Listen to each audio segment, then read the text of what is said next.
Knicks Take podcast. Yeah, what it do? Mobbing with the crew, nothing new. I thought you knew, thought I was falling off. Blessings keep on falling through. Oh, don't panic, dog. Bro, wait, boo, I can't lose. No.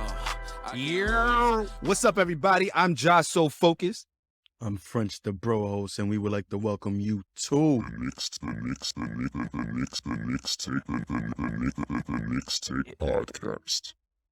And if you didn't know, we're a weekly podcast where we cover the most intriguing Knicks news of the week. If you want to find us on our socials, you should check us out first on Twitter at the Knicks Take. Then go to YouTube and search Knicks Take videos. Then you could come on over to Instagram and follow us at the Knicks Take. And lastly, on Facebook at Knicks Take Media. So, French, my brother, Knicks aside, how was your week? It wasn't as entertaining as last week. I had a few stories last week. This week I just picked up another job. Not Another really. job. Yeah, I got 3 jobs at the moment. What job? Listen. I'm going to tell you. Driving Uber, Grubhub, and my main job, state finance tax. You know what I'm saying? So, like, that's 3 jobs right there. Not to mention the podcast. That's a 4th job. So, you Where do working you hard find- out here. Where do you find the time? A lot of time in the day. Oh, man. Well, I mean, I can relate. I also have several jobs. I also work for the state, Mm-hmm. and I'm also a parent, Mm-hmm. and I also do the podcast, and I do something else. I'm not entirely sure, but there's something else that I have to do with my time. You edit the pod. You edit the video for the pod. Yeah. Let's talk about it. I mean, I do a lot for the pod. I do a lot. Mm-hmm. So I definitely understand the struggles when it comes to management of time and working hard out here. Yeah. All right, let's. And we had very few distractions from the bum ass Knicks this week. Speaking of the Knicks, let's do a recap of last week. It started Lot off. to talk about. Last week started off promising. We had the great win over the Atlanta Hawks. We thought things were shifting, were changing, the tides were turning. We were seeing the old Knicks, the ones that we remember from last season. Glimpses. And what did we think was going to be the catalyst for that, French? We felt like Kemba Walker being removed from the lineup was going to result in strong play for the Knicks, but I mean, they did start off with a strong performance. You know, they started off with a strong performance without Kemba with the Hawks, but that was before it was announced that he was removed from the lineup, indefinitely. And then they had a strong performance against the top-seeded Brooklyn Nets. And then they didn't really start off great against the Bulls, but they had a great second half against the Chicago Bulls. In the end, though, they did end up losing both of those games. yeah. And then they finished out the week with a blowout loss to the Denver Nuggets, which left the Knicks fans just in a state of panic. Including you. Especially me. I'm always Mr. Optimistic, and now I want to just blow the whole shit up. It's funny because last season you were Mr. Optimistic and I was like, let's relax. And now you like, nah. And I'm just like, settle down, right? It's not, I mean, it may end up being that bad, but I don't know if it's blow this shit up. So, Well, not blow this shit up, but we do need to make some changes. And that's the one thing I'm optimistic about. If we're going to be losing like how we losing right now and looking how we looking, I'd rather it be early on in the season when there's still time to be able to correct what's wrong with the team. Because right now there's something wrong with the team. The fish is rotten. yes, there is something wrong right now. But we'll get into how I feel about it at the end of the pod. after we go over this week's games. And we'll go into also some changes that you think the Knicks need to make or potentially make after we go over these games. So after we got blown out by the Denver Nuggets, our first game of the week, we played the San Antonio Spurs, one of the worst teams in the Western Conference this season. Even still, though, they are still a team that is coached by Greg Popovich and have star point guard DeJounte Murray. Murray. Knicks come into this game on a 3-game losing streak and allowed 112 points or more in each of those losses. Also in this game, before this game, Tibbs was talking about, oh yeah, we might still make some more changes. Well, there was a change that started with this game. Mitch Robinson taken out of the starting lineup and Nerlens Noel getting the start. How did you feel about that? About that? Oh, easy. I was gonna let you take it, but since you passed it to me, I'll tell you how I feel about it. I like it. Even though Nerlens isn't having the best season so far, I feel like being a veteran and having experience in this game, you know what teams are gonna do, and sometimes you need that experience out there, especially when your young guy is just not at the place that he's supposed to be at so far. So it gives Mitch a chance to beat up on the second unit, get his confidence back, get his rhythm back, get some running, lose some more weight, because it looked like they said on the air that he lost 20 pounds from the beginning of the season. He started the year off 270, he's like 250 right now. So, and he's been looking better, so, and he's been lasting out there. 260, yeah. So he started off at 280. Yeah. But he's looking a lot better. He's staying on the court longer, and he's being more productive in the minutes that he is out there. But you don't know that yet because Jelani ain't tell you what happened in San Antonio. Just to respond to your question for me, I don't like it, but I'll get into why after we recap all of these games.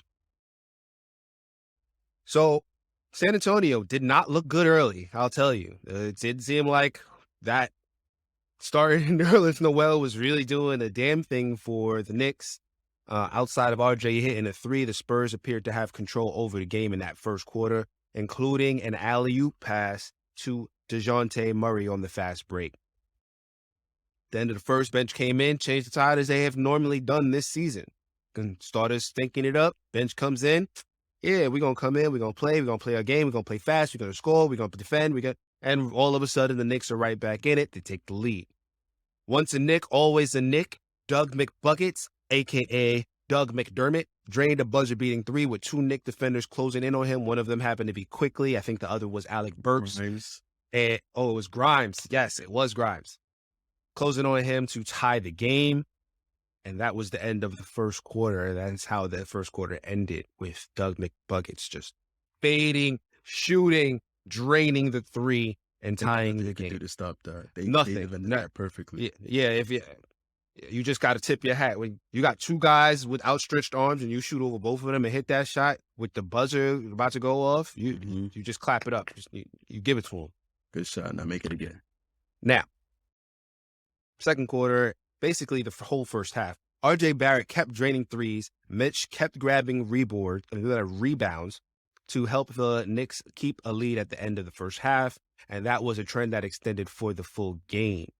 RJ Barrett, we're going to talk about it.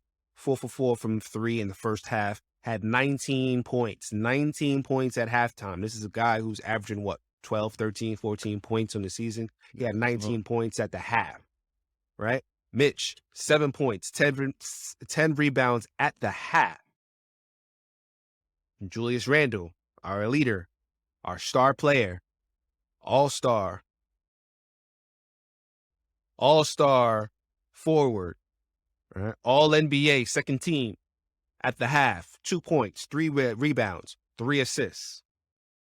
All right? Very surprising. Second half, mostly a game of the Knicks keeping the Spurs from getting it too close. Right? Knicks were up double digits, 10 points, 11 points, 12 points. Second half was basically them saying, yeah, you guys can keep this a game. They kept it within 9, 8, 10, 12, but the Spurs never really got it so close that the Knicks had to really be worried. And Julius was a bigger factor in the second half than he was in the first, scored an additional 13 points, setting up his teammates for a lot of open looks. Looked to be making a lot of quicker decisions, and if the defense tried to double team him, he would pass it off quickly. When in one-on-one situations, if they weren't going to double team him, he would do his little step back jump, knock it down. The Spurs couldn't really do anything. In the end, the Knicks, right. In the end, the Knicks shooting kept the Spurs out of this game, and the Knicks won it 121-109 off of the backs of several Knicks. We already talked about Mitch Robinson. It looked like he took that demotion personally, and I took that personally. He ate up the Spurs on the offensive boards with 8 and had 14 rebounds total in 22 minutes. I think he enjoyed coming off the bench. It didn't seem like he was angry. He was like, "Oh, this." It didn't seem like he was angry. He just looked like he was, "Oh, you gonna okay? Watch this." Just had a double-double, 11 points, 14 rebounds. Mm-hmm. Well, should I be coming off of the bench behind Nerlens? I do nothing, Noel. It worked. Also, Emmanuel quickly didn't shoot the ball well from 3, but manipulated the Spurs time in and time out with an array of mid-range jumpers and floaters. He finished with 16 points. Jules was key in the second half with his contributions, as I talked about. He finished with 15, 7, and 7. And R.J. Barrett was the best player on the court. Couldn't miss from 3. I mean, not, he did miss once, but he couldn't miss. He finished 7 of 8 from 3 and dropped 32 points on the Spurs head top. To get back to 500. Now, if the Knicks could play like this every night offensively, they wouldn't be back to 500, right? They would have a few more games than what they've had. There were still some concerns defensively that I could see, and that would explain why the Spurs never were really they never really got to 20 points, 25, 30. That's really the main reason. When the Knicks are scoring like this, if the defense is on point, the Spurs are put away in this game early. They always were just close enough to where Tibbs wasn't comfortable to put his guys on the bench, and it was because of the defense. You got any thoughts on this game there? It was one of those games that you just felt confident. I'm making up words over here. Confident? You felt confident in while watching live, and it just didn't feel like the Spurs were ever going to make that run to come back. And it was one of those games where it's just like, all right, we're just the better team here. So there's not much to take away when you're watching a game like that. You did what you were supposed to do, and I was looking forward to this next matchup against the Pacers. But how did you feel about the game? I mean, the same as you, really. It was encouraging, to say the least. I was glad to see RJ bust out the shooting slump. Yes. With a 30-point game. So yeah, that's the takeaway of this game. I just want to see. That kind of was what I was looking for in the next game, to see, okay, was this a once in a blue moon? You knocked down we're used to seeing you go 1 for 7, 0 for 7, and now you have only missed 1 out of 7, 8 shots. Yeah. Will that continue in the next game? That's exactly what I was about to say. The next game, coming off of an encouraging victory over the San Antonio Spurs, the Knicks face a Pacers team who was reportedly about to blow it up and tank for the season. The Pacers came into the game on a 5-game losing streak and on the doldrums of the Eastern Conference. The reporters were saying that the Pacers were interested in trading away their top talent in Karis LeVert, Domantas Sabonis, who's an all-star, Miles Turner, who's the NBA leader in shot blocks by a large margin the last time I checked. And the last time we played in Indiana, the Knicks lost 111-98 to Miles Turner, going 7 for 10 from 3. So the Knicks showed previous interest in him before. I think he could make the team better. but we'll talk about trade scenarios later. Taj Gibson is getting the start with Nerlens Noel out, and a few key moments of the game I felt like were after the Knicks started to come off. Well, they came off the game, the San Antonio game. They didn't seem like they had the same life, the same energy. This game was a back-to-back, right? This game was a back-to-back. We had just played the San Antonio Spurs the night before. Right. On Tuesday. This was on Wednesday against the Pacers, and they definitely looked like it was the second game of a back-to-back. Right. And they played like it was the second night of a back-to-back. And everybody, for the most part, except for Obi Toppin, I felt like. So the first quarter, outside of the two bench guys who normally bring all that energy, Julius just didn't seem like to be the same guy from last year to me. He just shows a few flashes of brilliance and then takes off 3-4 plays in a row.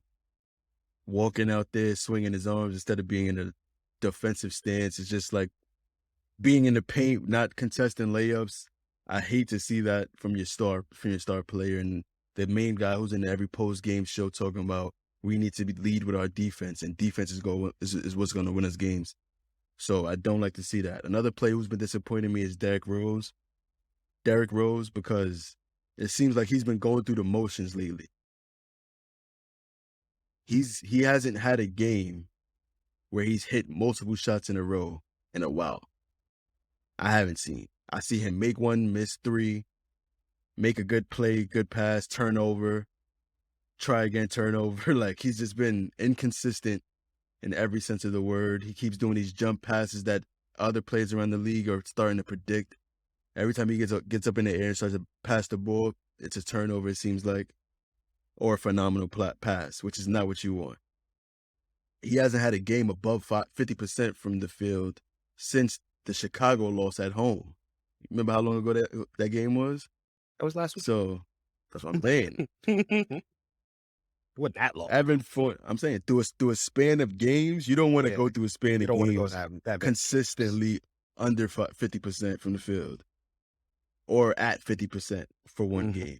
You're right. But another player, Evan Fournier. We just finished talking about how the last game in Indiana we lost because Miles Turner was busting our ass. This time, let me jump in. I think we forgot a game. That was actually the first game that they played. They did play after that and won the last game.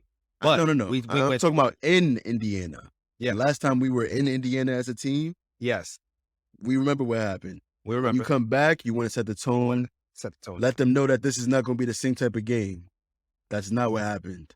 Well, I feel like they felt like they set the tone when they came to the Garden or whatever the last game was. And we're like, oh, yeah, we got that win back. So, whatever. That didn't have, this is a new game. That's how they played.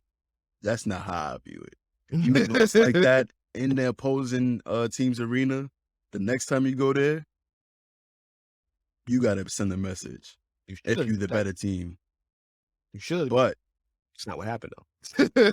When you Evan Fournier and you let the Indiana Pacers rookie and Chris Duarte take his lunch meat the entire game, that's not a good sign.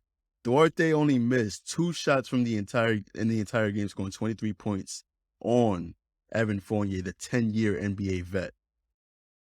That's not a good look. Obi, he was balling. He was getting easy fast break opportunities in the close game the minute he got into the game. And the moment that he went out on a fast break and did that between the legs dunk, I stood up. I'm like, that's what I want to see. And then right after that, it seemed like we ain't scored for like another 5-6 minutes. The Pacers, they didn't like that shit. They came out, started defending us heavy. They went on a run. They didn't get much resistance from the Knicks. And going into the half, every single player had a negative plus minus. Let me just say that. You talking about that dunk from Obi. Mm-hmm. Your man Obi had a fast break East Bay dunk while the Knicks were losing. Mm-hmm. Like, it wasn't a blowout. Like, it was a close game still at that point. That is a play that, first of all, if you miss that play, you might come out of the game right then and there. The fact that he made the dunk means that the rest of you need to wake the F up. Yep. And the Knicks should have inspired. Exactly. And like, he came out to play. He's doing dunks that you see in the dunk contest. And it was like, woo, we won. That's how they played. Like, that was it. All we needed was that one play, and no more energy for the rest of this game. Sorry, go ahead. That was the end. That was the first half. Well, the game basically ended after that. Well, that was the game. It was nothing to watch. After that, it was all Indiana. The Knicks lose 102-122, and Clyde said on air that he hasn't seen a game where the entire team had a negative plus minus. But the only team that I could think of was the game earlier this season with Memphis and OKC, where the Memphis Grizzlies beat the Oklahoma City Thunder by an NBA record 73 points without their best player in John Morant. That's the only other time I've seen every single player on the team have a negative plus minus. I feel like I've seen it before also, but I just, when you get blown out and there's nothing that you can do, that's kind of just how plus minus works. Like, if everybody that you put on the court aren't helping you extend the lead, or excuse me, not extend the lead, cut into the lead, and you just getting worse and worse and worse, that's how that works. So, but I don't want to be, but I'm not going to lie. The third string players, when they came into the game, they didn't have no negative plus minus. They was balling out there. I like how they looked together. And after the game, my final thoughts were like, RJ, we said that we wanted to see what he did the next game. He went 3 for 5 from 3. He didn't have a great shooting game all around, but his 3-point shooting he's not breaking shots like he was before. And so I was happy to see that. The third squad, I said, I was happy to see how they played together. They play with continuity. They play with chemistry, like how IQ and Obi have developed some chemistry last year.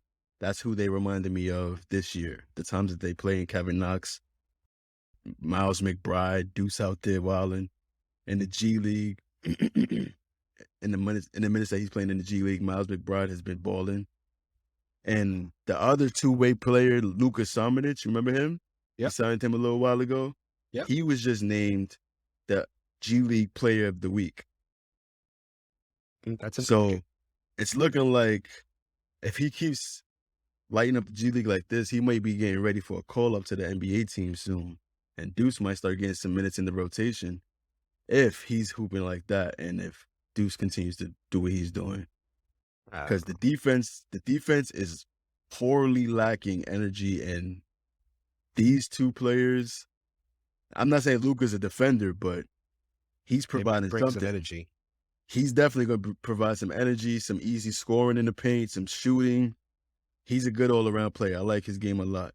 Miles McBride is going to definitely provide defense. You can rely on him for that. Absolutely. We haven't seen him provide shooting in the NBA, but we also haven't seen him play in the NBA. We've seen him play in the G League. Go look him up on YouTube right now and see what he's doing. But yeah, that's all the takeaways I had after this game. Did you have any from the Pacers? I've just been wondering why Obi don't play more, which we've talked about earlier this season. It was like, last season he was getting 10 minutes a game, but it made sense. He's got to start getting closer to that 30-minute a game mark, because he comes in every game and he just changes the energy that's on the court just by running and outrunning everyone. Right? He scored 13 points on 6 for 9 shooting. I'm about to look at how many minutes he played. He probably played 20 minutes in this game, but I would argue he didn't even play 20 minutes in this game. He played 19 minutes. Why is he only playing 19 minutes? Why? Who is he getting minutes over? Let me look at the starting lineup. Taj Gibson had 17 minutes, scored 0 points, 2 offensive rebounds, 4 rebounds, 1 turnover. Why is he getting so many minutes? It doesn't make any sense to me. You could argue even Mitch, who got 19 minutes in this game. He only scored 4 points. He didn't have the rebounding game he had against the Spurs. He only had 2 rebounds in this game, and he had 2 blocks. That was his contribution. You need somebody out there for the energy, for the things that Obi Toppin is providing that nobody else is. Yeah, he had a negative plus minus, but Obi is out there doing things that you need your team to have. Knicks lost this game 122-102, a 20-point loss, and brought them back under 500. And that's just inexcusable. You need to play the guys who are going to give you their all. And Obi is one of those guys. So we come from that game into Toronto. Knicks back under 500. Stephen A. Smith out here screaming again. Screaming A. Smith calling out the players for playing like trash. Screaming A. Smith. I heard that. I like that. I never heard that before. The unmitigated gall. We were hoodwinked, bamboozled, led astray. Yeah, no. we know. Screaming A. So that's what we lead into this game with. And even though I'm making fun of him and, rolling my eyes, it kind of encapsulates kind of what some of us are feeling. The game opens, RJ scores a turnaround jumper, giving the Knicks a 2-0 lead. And that was the last time the Knicks would lead in the first half. Yeah, because more of what I was saying before, just low IQ plays, low energy plays to start the game. Derrick Rose is on a fast break for one play in this first quarter. Derrick Rose is on a fast break. Mitch is ahead, near the rim, already calling for the ball. Only Fred VanVleet is in between him and D Rose. Alec Burks is trailing on the right, going to the corner. You know who gets the ball? Nobody. Because Derrick Rose tries to pass it to Burks. The Toronto Raptors smack it, and it goes out of bounds after nearly getting the steal. But the alley-oop to Mitch is right there. There's nobody in between him and the rim. It's just little old Fred VanVleet, who's like my height. And I'm not that tall. I'm going to cape for Rose and say we haven't seen really any alley-oops to Mitch this season. Whose fault is that? Mitch. No, it's not. Because Mitch ain't getting up like that. And it doesn't even need to be even in this game, high pass. Even Fred in this game, is. I agree with you on there. I agree with you on that. It's like, okay, you should be able to make that pass to Mitch. That's a mismatch. Maybe he just felt like you're more likely to get the shot in with Alec Burks than with Mitch. I don't agree, but I just figure I'd give Rose just a little bit of cape. That's a low IQ play that he made. And he's been making a few of those low IQ. That's why he keeps turning the ball over as much as he is. That's why he's not having games where he's scoring more consistently in an efficient form. Like he said that he didn't play any pickup over the summer. It's starting to show right now because he doesn't seem to be comfortable on the floor. He looks like he's just trying to go through the motions and trust in what he normally does, and it's not working. But I think he'd be a little hard. I think he'd be a little hard on the ball, D Rose. But at the end of the first, the Knicks were down 20 points, 30-10. I suppose at this point, the Knicks decided, oh, yeah, you know what? We came here to play a basketball game. And they got the score to within single digits before halftime and to within 2 with less than 2 minutes left. So at this point, I could say you could have entirely skipped that first half because all it was the Knicks going down by 20 and then coming back to actually make this a game. In the second quarter. In the second quarter. That was a good run. So you come into halftime. If you don't watch the first half and then you're in halftime, you decide you're going to put the game on. That's actually the way to watch this game. And surprisingly enough, if you did happen to watch the first half, you might be like, well, damn, they And usually the third quarter, doom happens, the Knicks going to come out and the starters is going to. That's not actually what happened in this game, y'all. Nick came out at halftime. Raptors were up 50-42. After the Knicks keep trying to cut it and get a lead in the second quarter, which was encouraging, but the Raptors pulling away every time with play after play, lucky play, miraculous shot, whatever it was, 50-42 halftime. Knicks came out at halftime motivated and rattled off 8 straight points to tie the game at 50. They even took a 1-point lead in the third, but the Raptors kept making tough plays and hitting tough shots. Knicks stayed right in this game in the fourth quarter. Obi, we talked about him several times this week. Key plays. Started off the quarter, put back off of a Rose miss to start the fourth. He had a corner three that tied the game at 73. And he had an alley-oop in a half-court set. It wasn't a fast break. Raptors were back. He jogs from the three-point line, increases his speed as he gets closer to the rim. IQ sees him, throws the lob. Obi catches it, dunks it.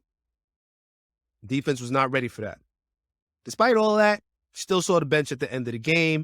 Tibbs went us with a super small lineup featuring Randle, RJ, Fournier, Burks, and Rose. How did you feel about that substitution at the time that it happened, when you stopped seeing Obi Toppin? I understood, but I didn't like it because Obi's having a career night. He's scoring his career high 19 points. Mm-hmm. He had 19 points and 10 rebounds at this point. Coming into the draft, elite basketball analyzers, these guys who watch the draft, I've heard them say Obi Toppin isn't a dunker who can shoot. He's a shooter who just happens to be able to dunk, like he can dunk. And I see so many plays where he's open, makes a shot from three, next play misses a few, and then he's open again and they won't feed him the ball. And that's hurting your offense because now you're taking a bad shot. Because if he's wide open and he's not going to get the ball, that means there's more feet in the paint on the other team helping to protect the goal, to protect mid-range area, to protect, just play defense. And I feel like you just got to have trust in Obi. He's having a career night. He knows what he could do. He can shoot. He just haven't shot in the ball well so far in the season so far. Mm-hmm. I believe he can shoot. Just let him get comfortable. If he feels like, I don't believe in his shot, then of course he's going to be shooting air balls and he's not going to be making the three. But if you let him shoot until he can make his catch a rhythm, make his shots,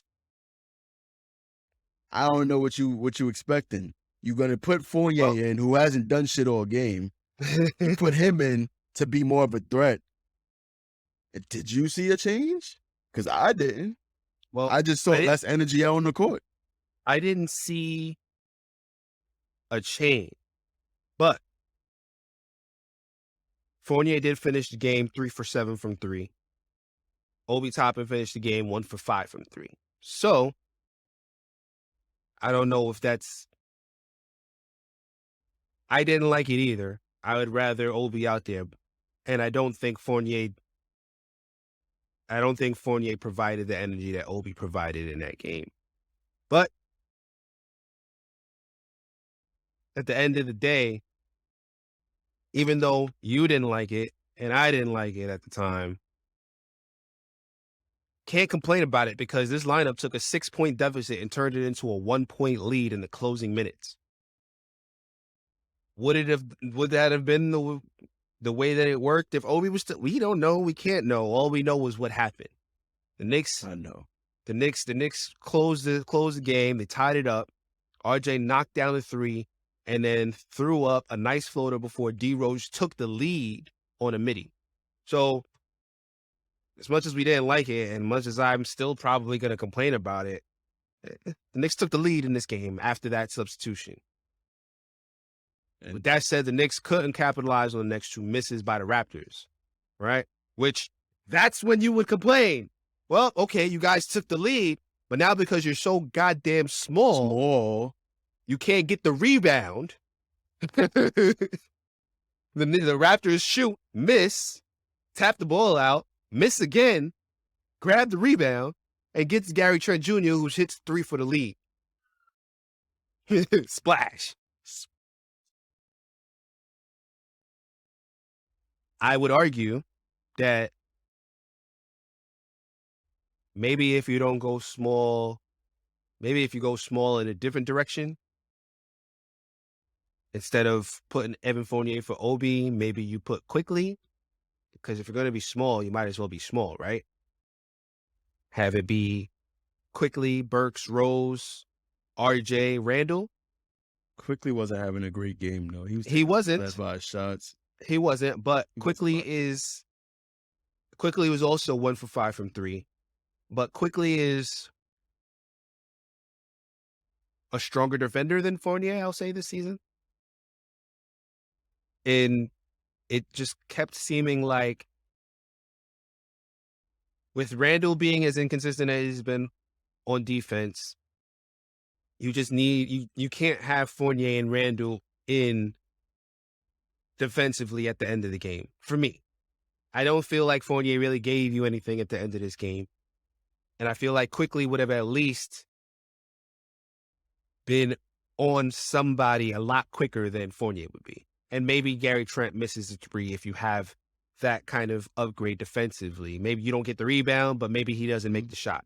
That's how I feel. Me saying that Quickly wasn't having a great game, I'm not disagreeing with you. I completely agree. I'm just explaining what Tibbs probably was thinking.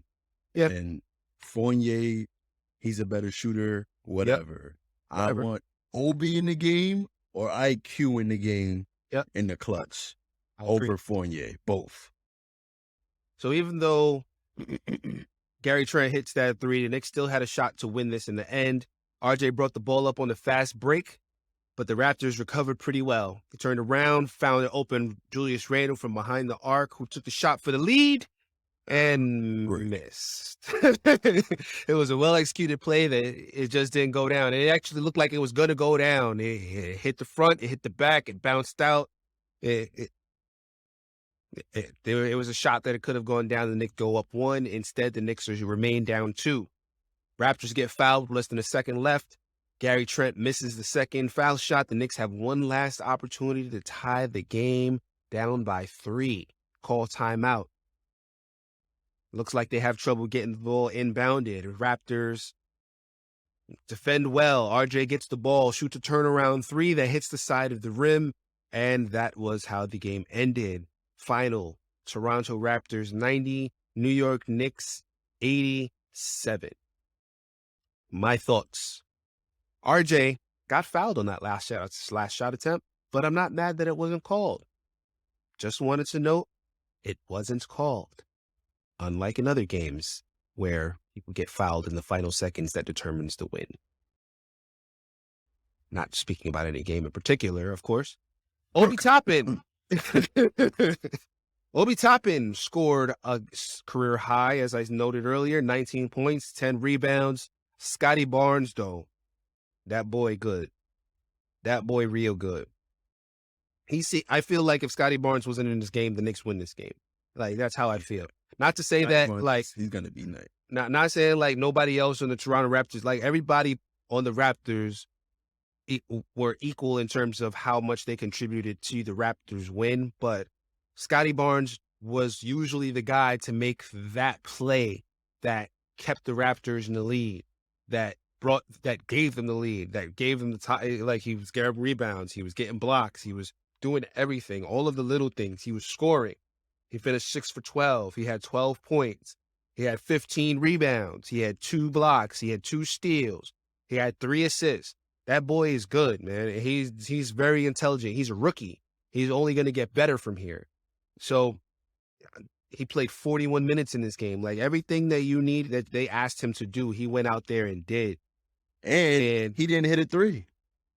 No, he only took 1. He missed it, and he missed it. So I bring that up for good reason. Continue. RJ shooting not back. He went 2 for 7 from 3, which I guess is better than the 1 for 7 and the 0 for 7s he was shooting before. Obi needs more minutes, and he might need to start. Getting back to this whole center discussion. I thought RJ didn't shoot well from three, but I don't think he had a bad game at all. He did not. He had a No. really good game. No, it's just falling. the shot was not falling. He shot 7 times. He only made 2, which is a lot different than the last 2 games. So we still have to keep an eye on it. If he shoots 50% or better or not even 50% better, but if he shoots better than 35% from 3 in the next game, then we could be like, the shot's officially back. RJ looked like the best player on this team. He's looked like the best team. Toronto. This entire week, he looked like the best player on this team.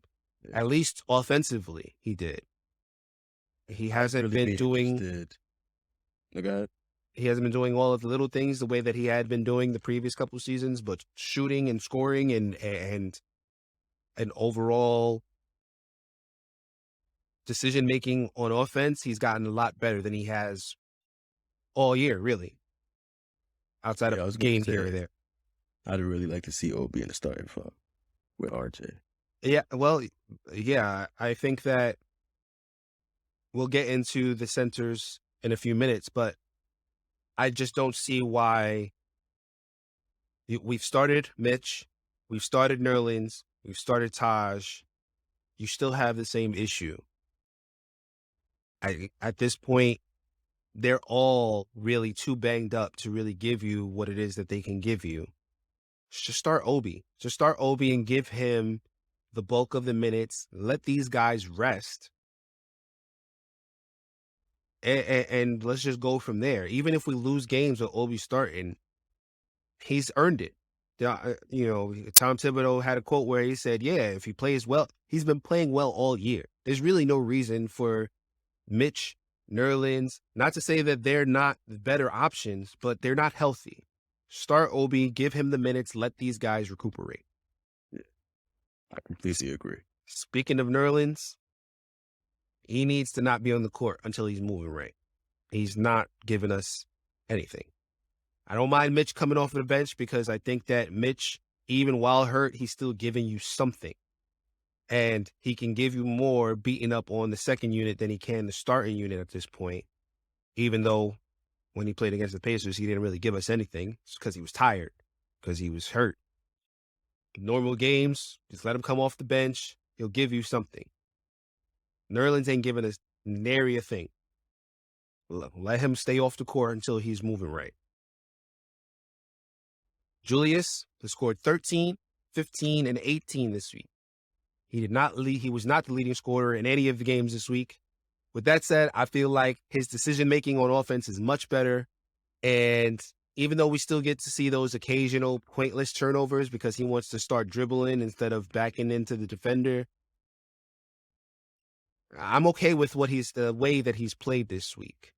He needs to put up a few more shots, I think, but his decision-making has been okay. He needs to lock in defensively, though. I think that if there's one place where he's killing us, it's that he's not locked in defensively from quarter 1 to quarter 4. Any disagreements there so far, French? Completely agree. No disagreements. I'm ready to get to what I've been waiting for. Are you feeling about this team? Is there anything in particular that you are feeling? It's funny you should ask. I had something in my mind that I've been wanting to share. And I know I say this every episode, but the more that I think about it, it just makes more and more sense. I asked you before we started recording what you thought about this. I asked you, would you trade Julius Randle for Ben Simmons? The Knicks Take podcast. Remember what you said? No. That's what I said. In short terms. Well,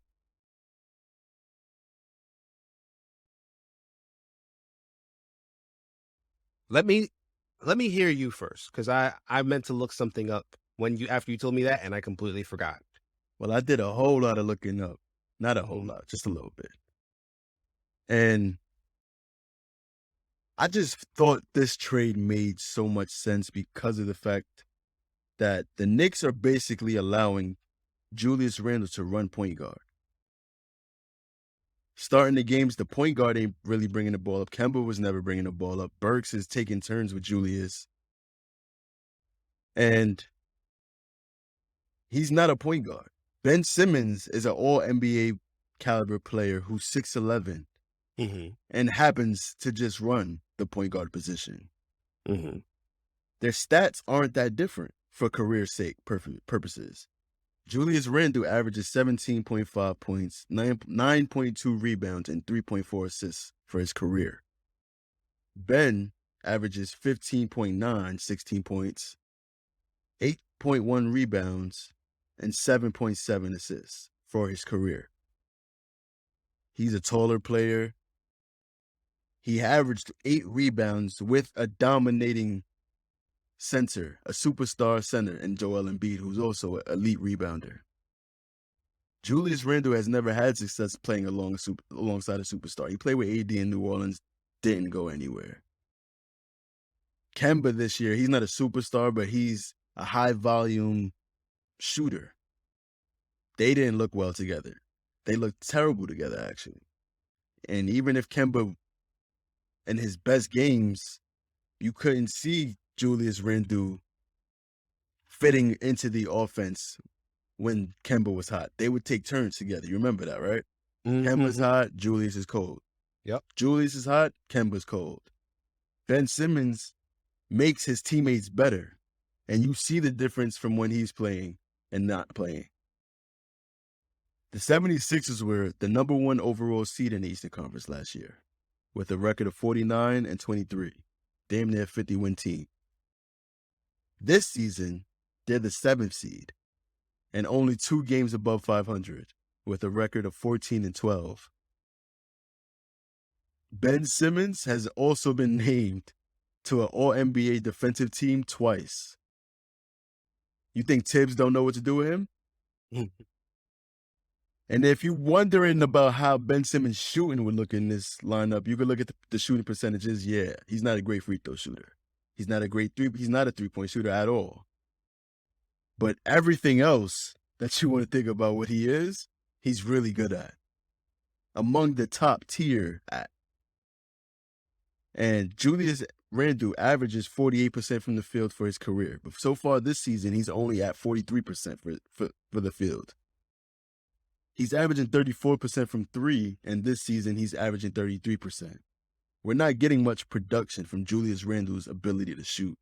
So the idea that we'd have a lower volume shooter in Ben Simmons does sound like the perfect solution to me right now. You have someone who's a point guard who's not going to be jacking up a bunch of stupid-ass shots. Get your teammates involved, get everyone else playing well, and get his points while he's in the game. And whenever it just makes sense, getting a feel for the game. That's what Ben Simmons is good at, right? I feel like with Ben Simmons here, we could possibly bring Kemba back into the starting 5 to replace the volume scoring that Julius Randle provides. Kemba could take as many shots as he wants. He wasn't a bad shooter. His field goal percentages were not bad. It was defense. We'd be a step better with Ben Simmons in the lineup with Kemba, and surprise, since Mitch is not starting no more, we could also start Taj Gibson, who's the best floor spacing big man option that we have at the moment. We could rely on his mid-range shot, I feel like. He plays a sophisticated NBA style defense for a center who's not a high-flying dunker like Mitch Robinson is or used to be. You could start Burks at the 2. You could have RJ at the 3, Ben Simmons at the 4, and Taj at the 5 with Walker running the point. That's not a bad offense right there or a bad defense. Everyone's a solid defender outside of Kemba. Okay. I'm with you so far. Simmons would also make Obi Toppin an even better player. Because now, when you at the 4 and 5 with Ben Simmons and Obi, it's not so much of a defensive liability as it is with Randle. Ben Simmons is a taller, bigger player than Randle. And he's a potential defensive player of the year candidate every single year. Point guards coming into the Garden and getting comfortable, getting to the paint with ease. It's not gonna be happening with Taj in the back in the paint. Simmons lurking on around the side. Kemba's he's not an elite defender, but if you give him the room that he needs to, you know what I'm saying, do what he's supposed to do. Tips can make Kemba a little bit more of a, you know what I'm saying, a better option on defensive end than what we've been seeing so far with the help surrounding him. He hasn't had much help surrounding him. He's had Evan Fournier and Julius Randle, who's not playing no defense this year. Consistent defense, I should say. Mm-hmm. And the only area of concern to me is the free throw shooting, but look at the staff that we have. Look at the young guys that we got on this team. Look at the energy around this team. You telling me if Ben Simmons, who's craving a home to be in, craving a fan base to be incorporated with, a locker room that he could be brought into, and if he sees the culture that's going on here, you think he's not going to get in the gym? We've seen some of the worst free throw shooters come back. Dwight Howard, he's a good a better free throw shooter, not a good one. DeAndre Jordan, he's a better free throw shooter. We can see Ben Simmons, he's only 25 years old. He's younger than Julius. Julius Randle's 27. Mm-hmm. You've given him more time to hit his prime. He's not even in his prime yet. And he's already all NBA level defender and an all NBA player. Yep. Shooting can improve. He's elite at every other aspect. I feel like this is the perfect situation for both teams involved because Philly hasn't had any outstanding offers for Ben so far. Julius alongside maybe a Evan Fournier and a few draft picks sound better to me than anything that Indiana has to offer. Because Indiana's not going to be offering no draft picks if they're trying to go into rebuild mode. Mm-hmm. You can't trade Miles Turner to Philly because Embiid, how's that going to work?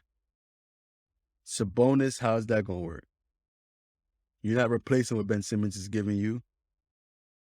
He's an all-star player, but you have Tobias Harris. How's that going to work? And you can't trade Malcolm Brogdon because you just gave him an extension. Karis LeVert is a liability because you don't know how often he's going to be on the court. Portland, the only offer that they're willing to give up because they're not going to trade Damian Lillard for Ben Simmons. Then sure as hell not. So the only thing that you could get from Portland is CJ McCollum, who just recently got injured with a collapsed lung. Would you rather have those options or would you rather have Julius Randle, Evan Fournier with some draft picks? Philly's not going to accept a better offer than that because they're not going to get one. Floor is yours. You've convinced me that I asked you, how does this work for Philly? And that is actually a very good response. They probably won't get a better offer for Ben Simmons and Julius Randle. Julius Randle's played 8 NBA seasons. Ben Simmons has only played 4. With that said, Ben Simmons has been in 3 times as many playoffs, 3 times as many All-Star games. They both have made All-NBA once, and Julius has played twice as long as Ben Simmons. Julius has never made an all-defensive team. Ben Simmons has made the first team twice. First team.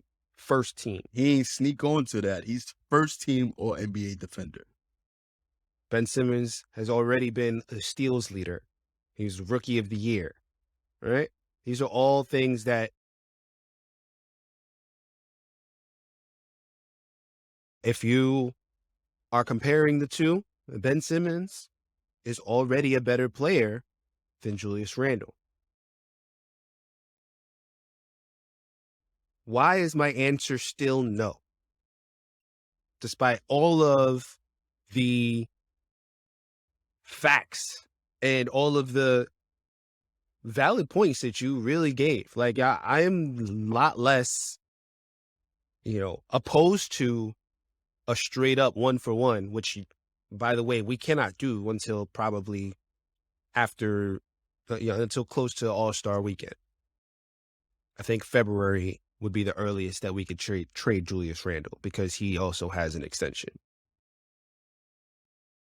So there's no way to see how that works in the trade machine as of right now. Why am I still no?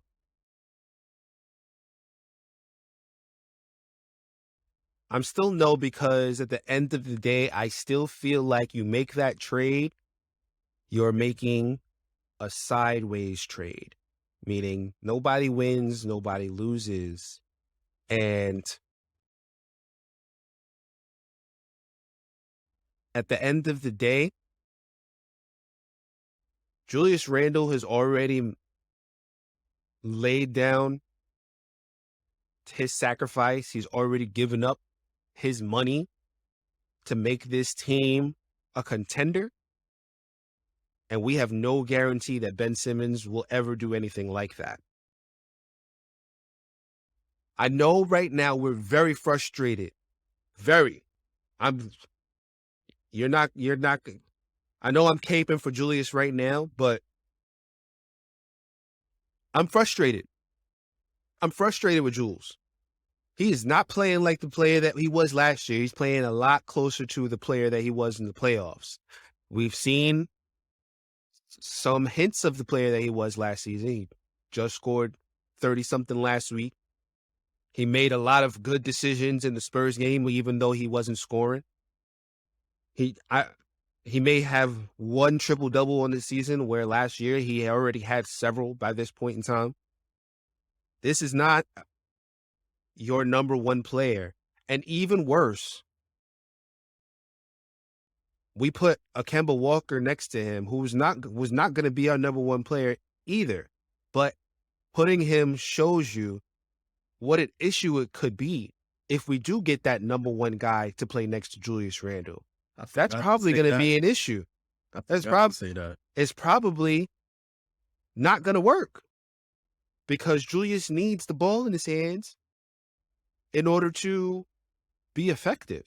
Exactly. And we have no evidence that it's going to work.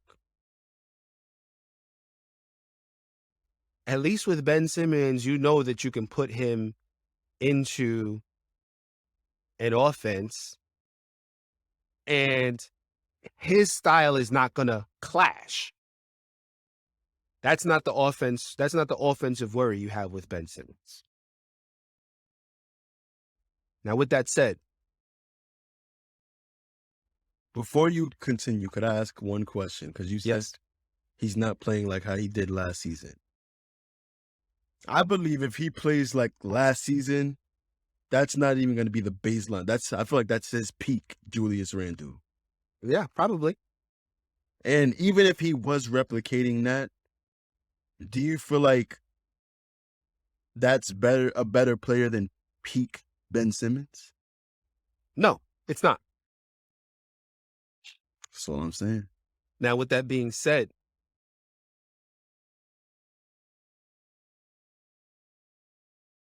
Ben Simmons can't get out of his own way, which sounds to me like a problem that we're already dealing with Julius. The only difference is that with Julius, we're paying him $10 million less this season to figure that out.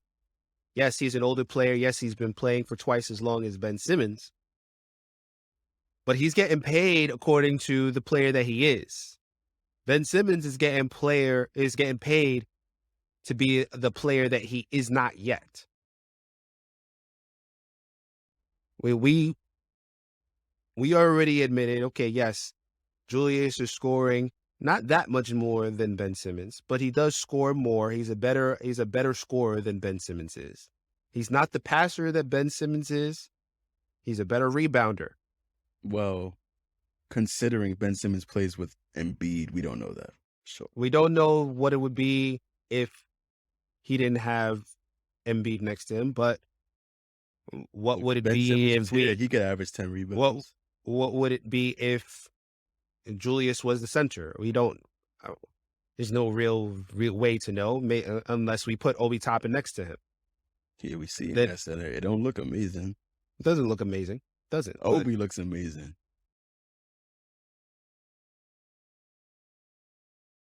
I don't mean to keep cutting you off. It's fine. I'm actually looking at looking at stats, right? Mhm. Ben Simmons 3-point percentage. This is where I get off.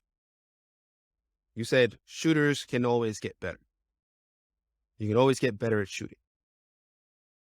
Ben Simmons is a 14% 3-point shooter. I want how many attempts? I don't care how many attempts. That matters, though. Giannis Antetokounmpo is the best player in the NBA, and he's not a lights-out shooter. We just finished talking about Scotty Barnes. He's not a lights-out shooter. He ain't even attempted make a three last game. No, but He was attempted still looking like the best player on the team, right? He attempted it, right? And I think what you're getting to is the same thing that I'm going to get to, which is why the hell is Ben Simmons not attempting a three? And I'm saying is like he's playing right now, right? But that's the thing. The conversation has always been, yo, if we could get Ben Simmons to shoot a three, we would be, the Sixers could probably have a title, right? But when you look at his game stats, That's how good he is individually. If Well, if you look at- he shoots a three, he's a champion. and why isn't he doing it? And that's the thing. That's the thing, right? We know what Ben Simmons is. We even know what Ben Simmons could be. But he's not doing it. And he's not doing it because what? Because he's on the same team as Embiid? Because We can he never answer doesn't that question. because he doesn't feel like he needs to do it, because he doesn't feel like that's a part of his game that needs to be worked on. Like, is there, at the end of the day, is there an excuse for him to go as long as he has without even attempting a three? I can don't answer think- that, though. Go ahead. Because from all that I've heard, from all the endless hours of YouTube that I spend watching a lot of basketball stuff. And the Ben Simmons situation with him not shooting has a lot to do with his first head coach in Philly. Because they wouldn't push him to train in the areas that he really needed to train in terms of shooting. They would fine with him just doing whatever he wanted to do because he was such an amazing player at everything else that they didn't challenge him to go and work on his shooting. Here in New York, he knows this is a fresh start, a new opportunity, blank slate. What does this team need from me? And I'm pretty sure with the staff that we have, they will do a perfect job of just outlining, this is what we expect from you. This is where we need you to improve on. And this is how we're going to do it. You They feel have like Billy a didn't do that 4-point. No. at I all? feel like maybe now with Doc Rivers, they tried doing that. And now, after whatever situations happen behind the scenes, he doesn't feel like he wants to play there anymore. He doesn't trust his teammates. He doesn't trust his coach. He doesn't trust his staff. They tried to trade him for Harden. I've heard from sports analysts that he doesn't see the necessity for him to even work on his 3-point shot. Yeah. Well, that can change, though. That can change. It can change if he That's been the changes it. situation so far. It shouldn't. But if you coddle, It shouldn't matter. It shouldn't matter where you play, right? If your goal is to be one of the best in the league, which Ben Simmons, like when he first came in, everybody was like, he's going to be one of the best in this league, and he is the main reason why. Whether it be because he was they prioritized Joel Embiid or not, It's your job to take that decision out of their hands. And regardless of how we feel about Julius Randle, at the end of the day, we know that he wants to be the number one guy. Whether he is or not, that's a completely different discussion. But it's not going to be a question of whether Julius Randle is going to work on a game that needs to be worked on. He is. Is he going to put it on the court? Is he going to work hard 100% every single time on the court? Does he want to, though? I don't question that at all. I think that I don't question at all whether, if Julius Randle was to say, yo, if there was a way for me to just put my effort into this game or from minute 1 to minute 48 in this game, just go out and just do like Obi Toppin does every game, I'll do it. If Julius Randle could do that, he would. I don't get that same sense from Ben Simmons, right? Julius Randle has a lot wrong with his mentality when it comes to this game. Don't get me wrong, right? There's a lot of shit that but he's getting paid like a guy who has that. Ben Simmons is getting paid like he's Giannis, like he's one of the good. By the time Julius Randle's contract is over, he's still going to be paid less than what Ben Simmons is being paid this season. But he's not the player that Ben Simmons is what I'm trying to tell you. I understand that. But Ben Simmons is not the player in the NBA. Ben Simmons is not the player that he's getting paid to be either. Ben Simmons should, right now, the way that he has played, especially in the playoffs, should be getting paid around what Julius Randle's getting paid. Because they both have different problems and flaws with their game. Yeah, Ben Simmons is a better player than Julius Randle, but he shouldn't be getting paid that much more significantly higher than Julius unless he shows that he is going to be one of the best players in the league. I don't know if I want to roll the dice on that. I could be wrong. I don't want to roll the dice on Randle. There's nothing to roll the dice on because I can see, just like we saw in the Spurs game, we're having complaints about things that maybe it's going to take him another year to figure out. We never expected Julius to be the player that he was last year. And now we've asked him to alter his game. And now we know that he has a problem altering his game, but maybe it's just going to take the whole season to do that. Not saying that he will, not saying he won't. I'm just saying, like, yo, there's certain things that a quarter season is not. All it's going to tell you is that this season is probably not going to work. But it's not going to tell us that next season it's not going to work. It's not going to tell us that by the end of the season, you could see, oh, shit, you know what? Julius his stats are worse, but he's figuring it out. And next season, he'll be better than he was this season. We're not going to know that until halfway through the season, 3/4 of the season. Maybe Julius will learn how to play better with a Kemba Walker, with somebody else who's a number one option. He's getting paid an amount that I'm willing to say, hey, even if he doesn't get better than this, we can trade him for a much better player than Ben Simmons. No, I don't think so. I don't think. Okay, maybe not a much better player than Ben Simmons, but a better player than Ben Simmons. We can trade him and get better value. Like who? I'm not thinking about that right now because I'm not thinking about that right now. I'm not thinking about it right now because the player that he is right now, you can't trade him for anybody because even last season, if we traded him at the All-Star break, we wasn't getting nobody better than Ben Simmons because that was a one-off, right? Because you don't know if what's happening now was going to happen, and now we know that it's happened. Yeah, right. I'm saying, but he's not. We know what's happening right now. Do you think he can somehow make a team believe that he can go back to last season after what we seen this year? Can he be a number one option? No. It doesn't look like he could be a number two option either. Well, and I'm hoping Philly don't see that. It's hard to have these discussions. Why is it hard to have these discussions? The team around him is different. We swapped out Reggie Bullock for Evan Fournier. We haven't seen that work the best that it could.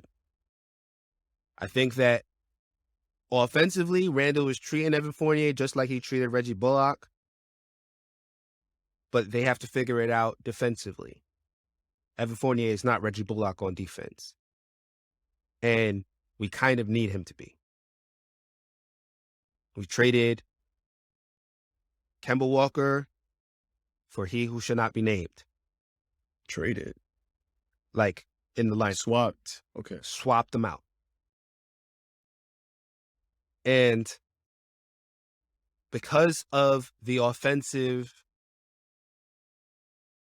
contributions that Kemba Walker brings to that lineup, Julius doesn't know how to play with that because he's only ever had to play with a dude who doesn't give you anything on offense. So now I have to incorporate this guy. How does that work? There's a lot of things that he has to figure out defensively, how to work with Fournier. He has to figure out offensively how to work with Kemba. That will affect that.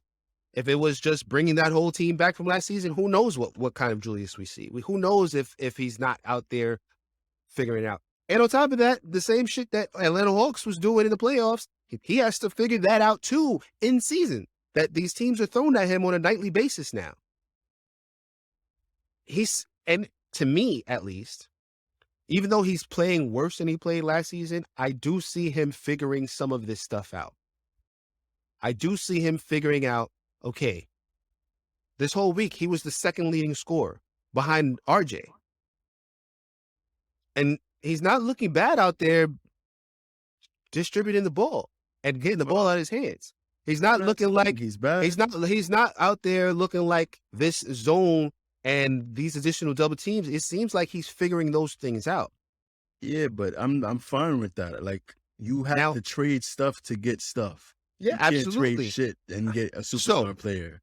So let me get to the point that I was going to make. Maybe this season is just going to be a figure it out season for us. Which I'm not mad at that.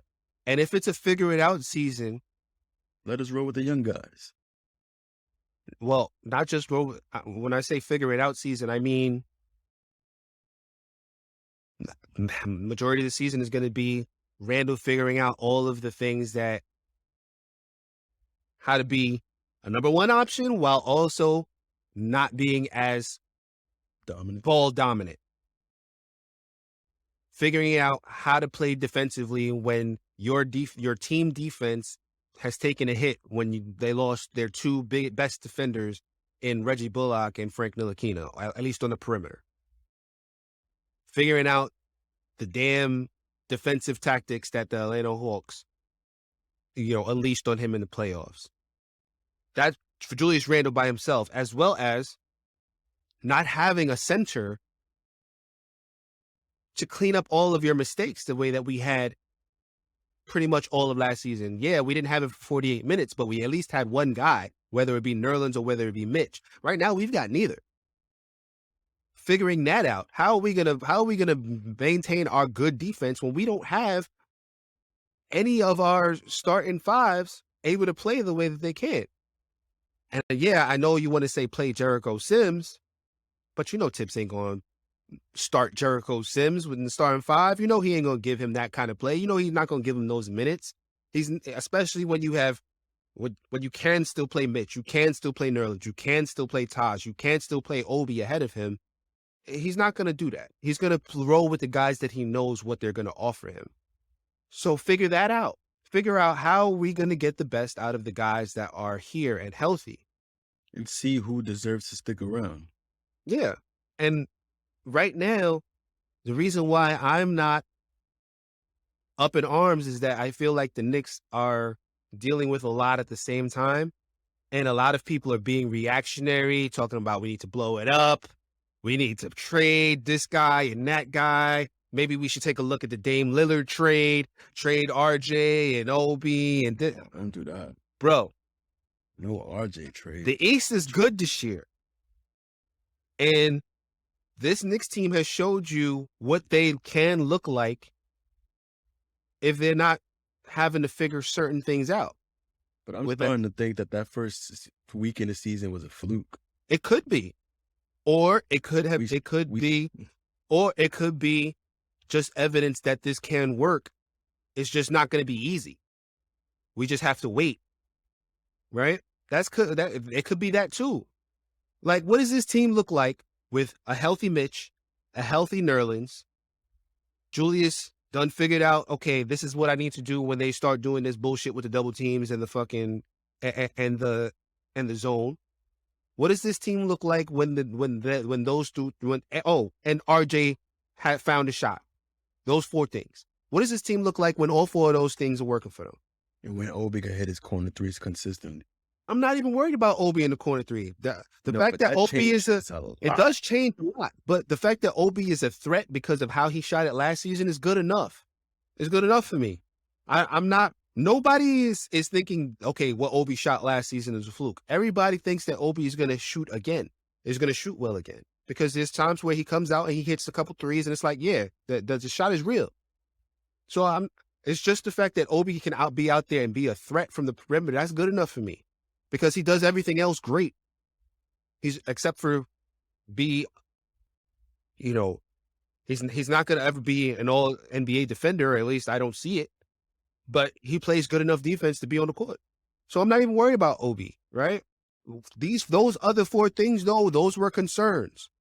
If those 4 things are no longer concerns, what does this team look like? This team doesn't look that bad to me, if those 4 things are not concerns. Yes, Julius Randle has had times where he's fallen asleep on defense. Yeah, Evan Fournier has had times where he's fallen asleep on defense. But last season wasn't all roses every single game either. Like, there were times where dudes fell asleep. There was multiple times that he who should not be named was falling asleep on the screen and out there guarding nobody. But we still were able to play the way that we played. Why? Because everything else was set and defined and we knew what we had. Right now, we're figuring it out.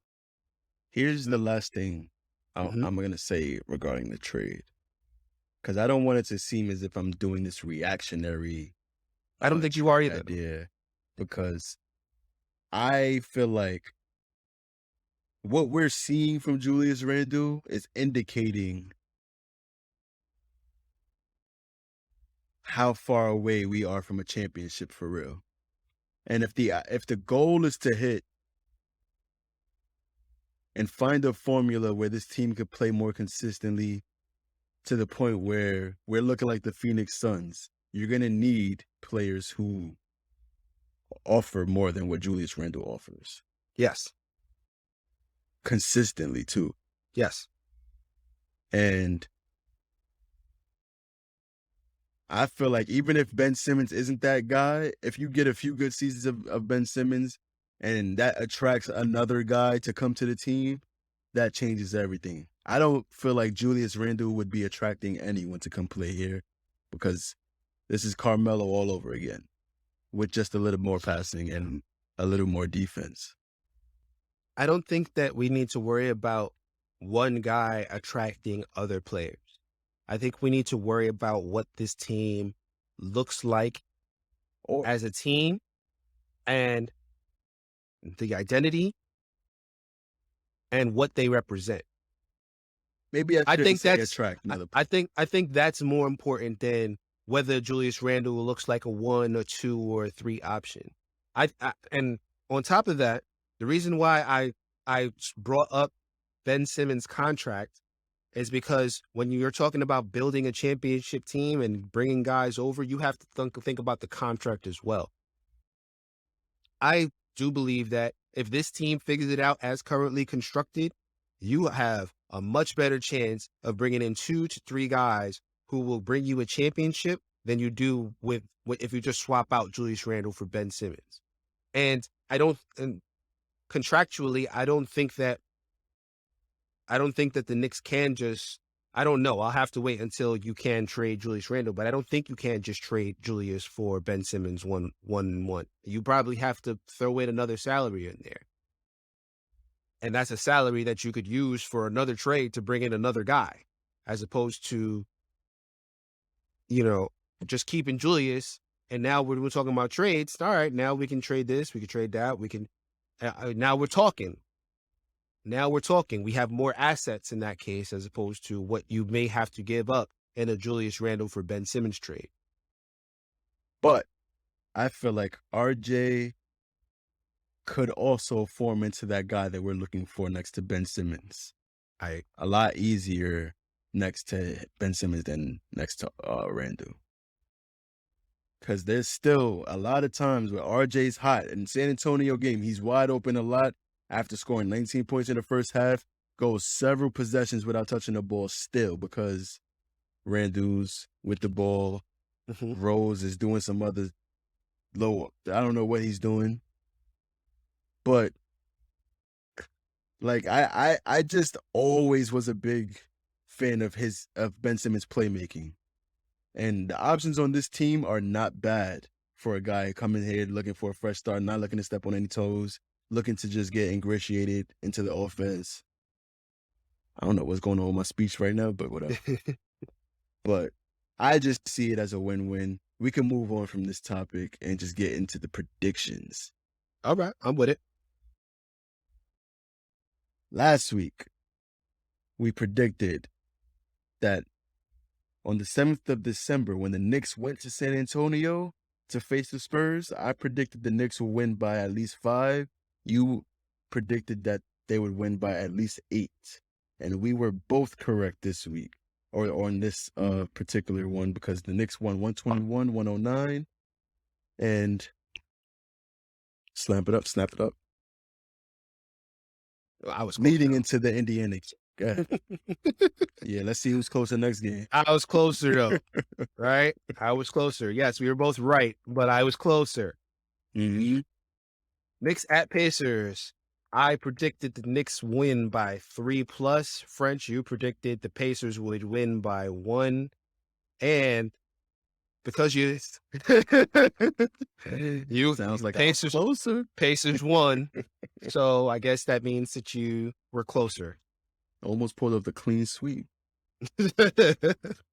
Heading into Toronto to face the Raptors, the Knicks just got shellacked by 3 points. And I predicted that we would win by 5. And you predicted they would win by at least.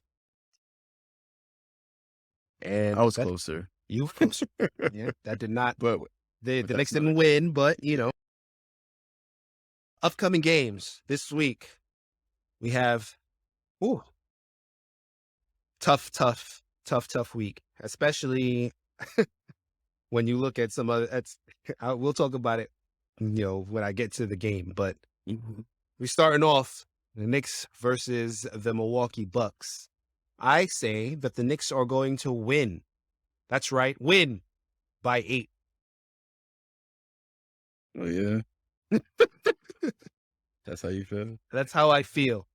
How do you feel, French? I feel like there have been many encouraging signs in the last few games, but we haven't been consistent.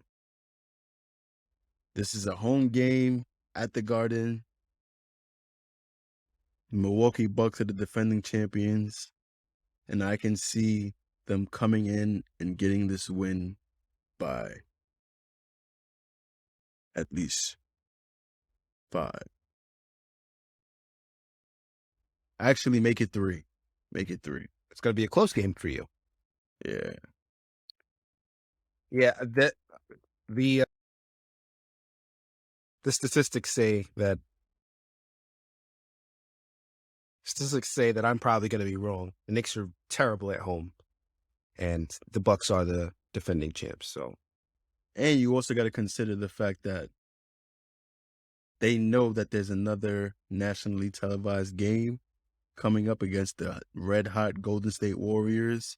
And historically speaking, so far this season, they normally play bad before a TNT game because they're trying to conserve their energy and conserve their focus. And yeah, go ahead. Well, I didn't hear your prediction for the Bucks. I mean, yeah, the Bucks. I said the Knicks would win. Knicks would win by 8. Okay. Speaking of Golden State, we're going to be on TNT playing them at home on December 14th. Steph Curry's looking like the league MVP right now. But Tom Thibodeau is a defensive-minded coach. I see him firing up this team to guard Steph Curry from half court, make sure that no one, like if we're going to lose to Andrew Wiggins and Jordan Poole. And Key and Peele.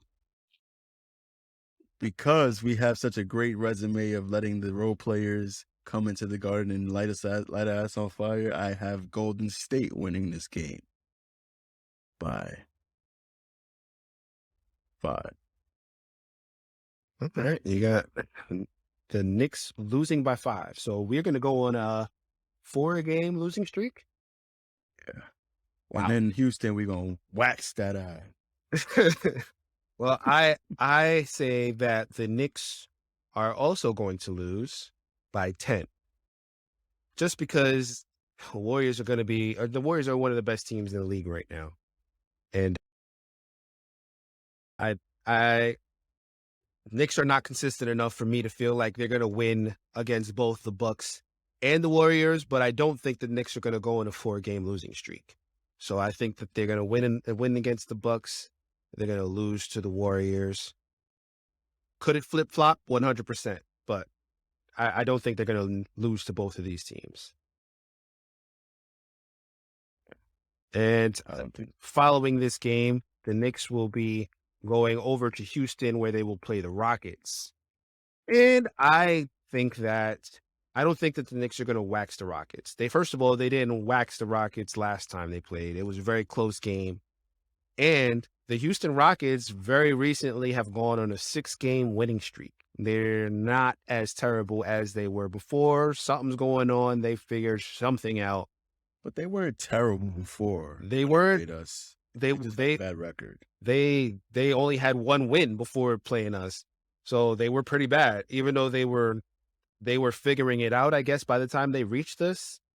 Mm-hmm. You still came in 1-17 or whatever they came in at. Then, let me see. They just lost. They were 1-16, I guess. Since they played us, they went on a 6-game winning streak. They've won 7 of their last 10 games, and they're currently on a 1-game losing streak. They're 8-17 right now in the standings. That is their current record. I think that the Knicks are going to win, but it's still going to be a close game. I say the Knicks by 2. Don't believe the hype. As a Knicks fan, you should know this better than anyone. All bad teams go on that nice little run that get us hyped. Remember when we would be having them 17-win seasons and then we go on a nice little 4 or 5-game win streak? Mm-hmm. And then we be confused when the guys on ESPN talking about how we ain't going nowhere anyway. We hype over a 4 or 5-game win streak. That's the Houston Rockets. They went on a nice streak. That's the highlight of their season. And then they're going to go and lose another 15 straight. So I feel like... I don't disagree with you. I feel like they're going to come into the Garden possibly not getting a win since this Nets game. Because they lost to the Bucks. They played against the Grizzlies, who I just mentioned earlier, smacked OKC by NBA record. And then they're going to play the Hawks. I don't favor them in that matchup.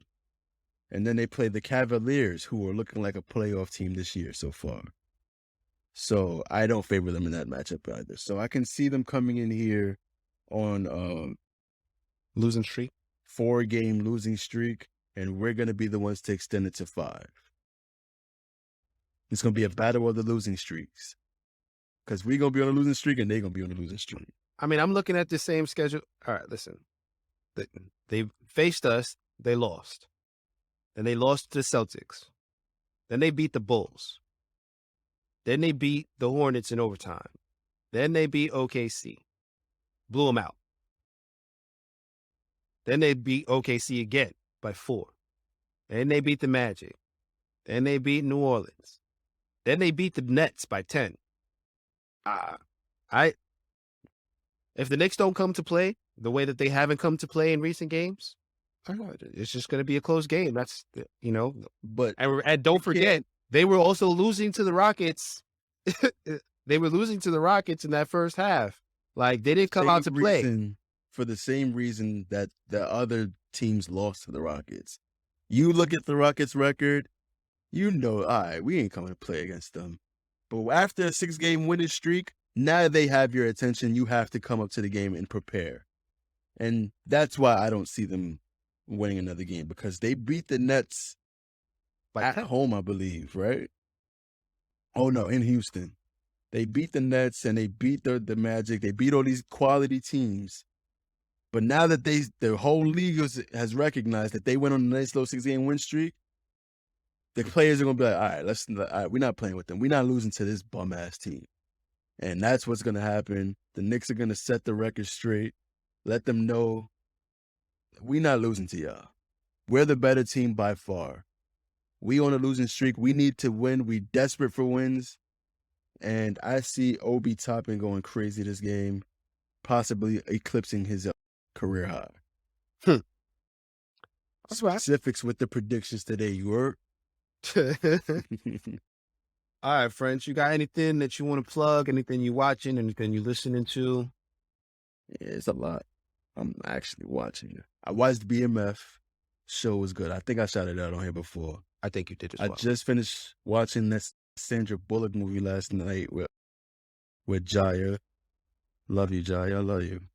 I'm trying to remember the name of this movie. Sandra Bullock, Unforgivable, I think. That movie was good. It's long as hell, but it's long. It's a good one. Go watch that. That's my plug for the day.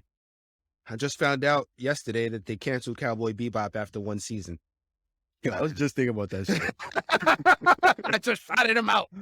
And they already canceled that joint. I'm like, yo, I ain't give them a chance. Maybe people waiting for the holidays or something to watch it. You done with it? Like, that's crazy. But I still gotta watch. Like, what happened to Cowboy Bebop? I'm just thinking about that like 2 days ago. I still gotta watch BMF. I was hearing it. That's a pretty good show. Yeah, I gotta make time for it. I've just been watching my anime. Yeah, I've been watching my anime. Demon Slayers season 2 just came out, so I'm like, yeah, no, I gotta watch Demon Slayer. I went to the movies to watch the movie. I'm committed at this point. So, so I gotta catch up, and then I'll start with BMF or gotta watch Power too. It's all that stuff I gotta. I gave up. I have no after season 5 or season whatever the last season of the regular Power was. I gave up on that shit. I'm not mad at them following with the series. With the spin-offs. Maybe I'll watch it. I don't know. I just can't get into it right now. Because it's just, that last season was hard to watch. But I'll get into it. I keep hearing people talk good things about the show. I'll probably tune in. Yeah. You tune in. I'm waiting for the Tommy one. Anyway. Yeah. All right, bro.